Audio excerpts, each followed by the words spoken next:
Magandang araw po mga boxing fans natin dyan. Boxing update po tayo.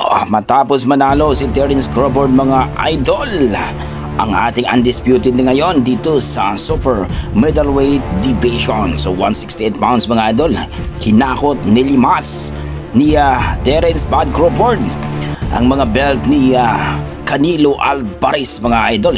Kahit ganun pa man mga idol na tinalo ni Terence Bud Crawford itong si Canelo Alvarez mga idol via decision. Ayon sa ating mga boxing fans mga idol na dapat tabla at magbigyan daw ito ng rematch itong si Canelo Alvarez mga idol para makita kung sino talaga ang mananalo sa dalawa. Kumbaga mga idol, hindi daw kumbinsido ang ibang mga boxing fans mga idol, dapat daw TKO at knockdown itong si Canelo Alvarez. Dahil siya daw ang kampiyon dito sa kanyang division mga idol dito sa super middleweight division mga idol. Puntos lang daw. Bakit? Nanalo pa itong si Crawford mga idol, pero kitang-kita naman na dito mga idol na lamang talaga sa puntos itong si Crawford. Pero bagamat ang sinabi ng ating mga boxing fans na dapat impresibo, TKO at knockdown daw talaga itong si Canelo kung ito ay nanalo itong si Crawford. Kaya pagbigyan daw itong si Canelo Alvarez mga idol na magkaroon ng rematch dito kay Crawford. Hindi naman daw mandatory itong si Crawford, kaya pwede daw bigyan ng rematch kung sakaling mag-rematch mga idol.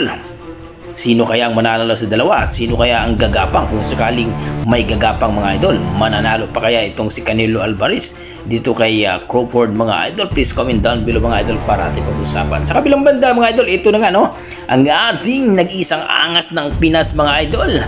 Bagamat inangasan at sinabi nila na nawala daw ang angas ni Casimero, mukhang natakot daw dito kay Kameda mga idol, ang pinsan ng kanyang promoter na si Cookie Kameda mga idol. At dito nga ngayon mga idol no, sa kanilang face off kahapon ay talagang maangas talaga, literal na maangas. Pinatanggal pa ang shade ni Casimero mga idol at tinanggal naman niya, at dito ay talaga namang dinumog ng media ang ating pambato na si Cuadro Alas General Casimero mga idol. Ayon sa ating pambato mga idol, hindi naman daw talaga niya dapat labanan itong si Kameda mga idol, pero ito daw ang binigay na kanyang promoter mga idol. Kumbaga gusto daw niya makalaban talaga si Luis Nery, pero ganoon to pa nun mga idol, may laban daw si Nery mga idol at sabay pa sila. Kumbaga main event daw itong si Luis Nery at siya daw ang main event mga idol.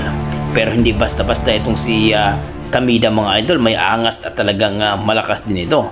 Pero bagat tinalo naman siya ni Luis Nery at itong ni Picasso mga idol, ayon sa ating mga boxing fans, baka 1 round lang ito o 2 rounds lang ito mga idol.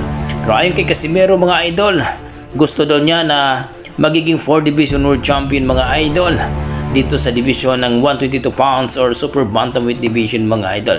Baka ito na daw ang tulay itong si Kameda mga idol para makakuha siya ng slot o mapalaban sa championship bout. At sinabi nga ng mga media, si Inoue pa rin ba ang gusto mong makalaban? Ayon kay Casimero ay gustong gusto daw niya talaga si Naoya Inoue, pero hindi naman daw pumapayag si Naoya Inoue.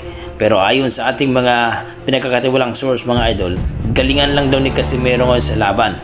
TKO at impresibo daw ay talagang lalabanan na daw siya ni Naoya Inoue mga idol.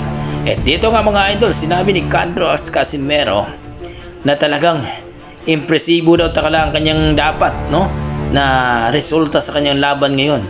Magpapakitang gilas daw siya at magpa-impress sa kanyang promoter mga idol para ibigay daw nila itong si Naoya Inoue mga idol. So kayo mga idol, na masasabi nyo dito na dinumog ng media itong si Cuadro Alas Casimero?